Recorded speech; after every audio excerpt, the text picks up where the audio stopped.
Doctora, buenas noches. En esta oportunidad mi persona, el alumno Ronald Raimundo Vilches, expondrá como parte de la tarea académica 2 en el curso Acto Jurídico las sesiones tratadas de la semana 7 a la 15.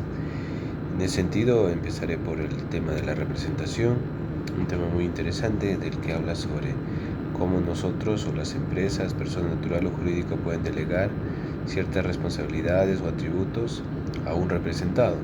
Esta tiene que ser de forma legal o voluntaria. Cuando hablamos de la legalidad, pues podemos hablar desde las sociedades conyugales, hijos póstumos, desaparecidos, personas incapaces.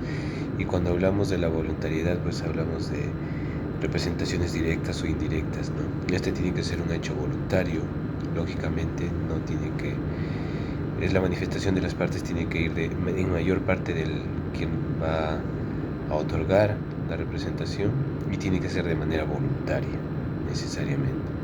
El poder se puede otorgar al representado de dos formas: general, amplio, o especial, delimitado, donde se atribuyan estrictamente las responsabilidades, facultades o también límites del poder que va a asumir el representado.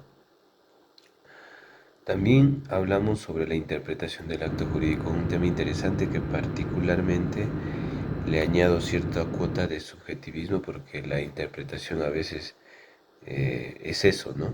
Es una situación muy personal. Sin embargo, a fin de establecer un significado real, un significado correcto y darle sentido a un acto jurídico, tenemos herramientas y recursos para interpretar adecuada o correctamente. En esto hablamos de teorías, por ejemplo, la teoría de la voluntad, la teoría de la declaración, la conciabilidad de estas dos primeras, o sea, de la voluntad y declaración. Nos valemos de normas de interpretación que están registradas en el Código Civil, particularmente. Estas normas de interpretación pues a nosotros nos ayuda a tener un método correcto, una forma independiente e interdependiente y sistemática para poder interpretar adecuadamente un acto jurídico.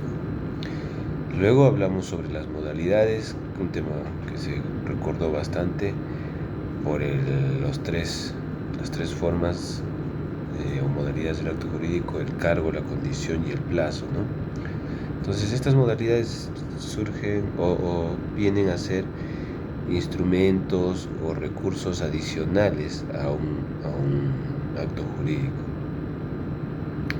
Por ejemplo, la condición y el plazo hablan de eso, especialmente como su nombre lo dice, ¿no?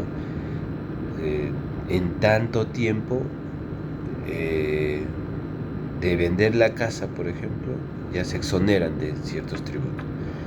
O terminado un pago de arrendamiento por 1 año, 2 años, se hace efectiva la compra-venta recién. O la condición, ¿no? Si tú haces esto, entonces recién estaremos ejecutando o se llegará a la ejecución final del acto jurídico. El cargo consiste particularmente sobre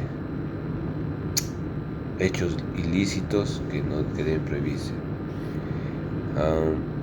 También hablamos sobre las condiciones, que son dos: los plazos y el cargo, que vienen a ser suspensivos o resolutorios. No, resolutorios es en el momento, suspensivo es que puede trasladarse, puede suspenderse en el tiempo y hasta que se efectúe o se efectivice, pues sigue vigente el acto. En cambio, el resolutorio es tajante, ¿no?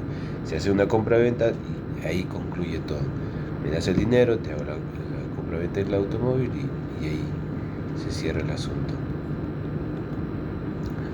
Luego tratamos de dos asuntos también importantes: la nulidad y la anulabilidad de un acto jurídico. La nulidad, para empezar, es una acción legal que se celebra sin requisitos de validez, o cuando se celebran perturbaciones, distorsiones que invalidan automáticamente el acto. Por eso se dice que nace muerto el acto en sí.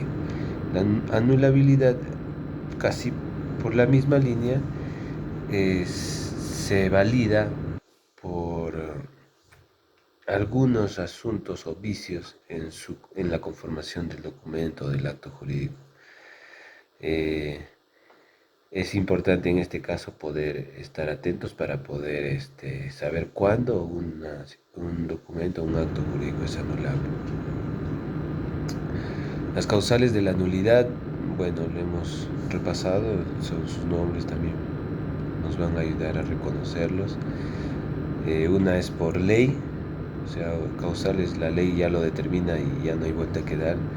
Otra por la inobservancia de la forma prescrita, por simulación absoluta, por la ilicitud, actos ilícitos, por imposibilidades físicas o jurídicas, por incapacidad absoluta o por algo tan importante, falta de manifestación de voluntades. De la misma forma, para el caso de la anulabilidad, también tenemos ciertas características.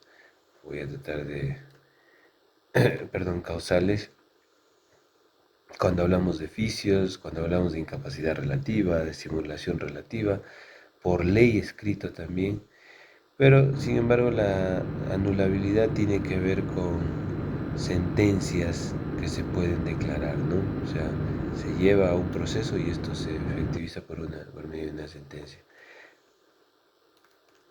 Luego, hablamos sobre las características del acto jurídico. Tiene que haber manifestación de voluntades, convivencia entre las partes, tiene que ser simulaciones y cuando hay disconformidad entre la voluntad interna y manifestada, pues tenemos el desafío. También hablamos sobre los actos jurídicos, que tenemos los unilaterales, los bilaterales y los plurilaterales. Como su propio nombre dice, unilateral, un solo interviniente, bi, de dos o pluri. Entonces, como ya tal vez por situaciones del día a día, celebramos actos jurídicos personales, bilaterales compraventa, plurilaterales cuando a veces van asociados, por ejemplo, ¿no? Las hipotecas con los bancos. Persona natural, banco y inmobiliario. Luego hablamos sobre este tema de cuando son actos jurídicos absolutos o relativos, ¿no? Las simulaciones.